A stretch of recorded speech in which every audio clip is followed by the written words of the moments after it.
C'est juste que je note qu'il faut aujourd'hui évoluer, qu'il y a des livres, ce que vous appelez des textes sacrés, qui ne vont nettement pas dans le sens du progressisme, hein, appelons ça comme ça, du progressisme. On a des textes soi-disant révélés, hein, révélés par qui encore, c'est un autre débat, qui ne vont pas dans le sens des Lumières. Et je trouve ça regrettable qu'on ait des textes qui appellent à la discrimination, qui appellent au silence des femmes.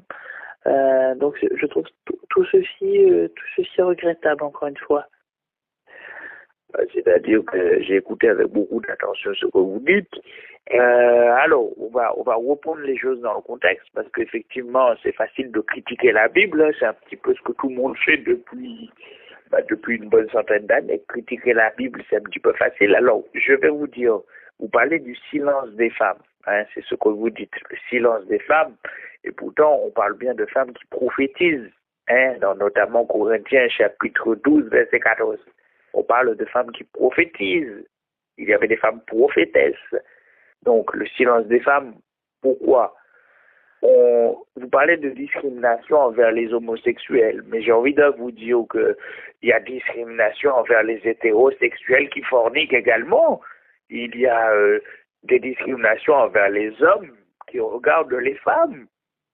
Je vous citerai le verset de Matthieu 6 qui dit qu'un homme qui regarde une femme en ayant du désir, donc en convoitant une femme qui n'est pas la sienne, il mérite d'être jeté dans le feu. Désolé, je paraphrase un petit peu. Alors, ça veut dire quoi? Qu'est-ce qu'on est en train d'expliquer? On est en train d'expliquer que l'homme doit se transcender, qu'il soit hétéro ou homosexuel. En fait, nous appelons à la transcendance de l'homme, qu'il sort de ses instincts primaires, qu'il sort de ses instincts purement terrestres pour aller plus vers les choses de l'esprit. Qui puisse donc, c'est ce que nous appelons la transcendance, hein. C'est ce qu'on appelle communément comme ça. Parce que on pourrait dire aussi que le patriarcat chrétien a protégé les femmes. Comment je dis ça? En imposant à l'homme des responsabilités, parce qu'on sait comment ça se passe quand l'homme n'a pas de responsabilité.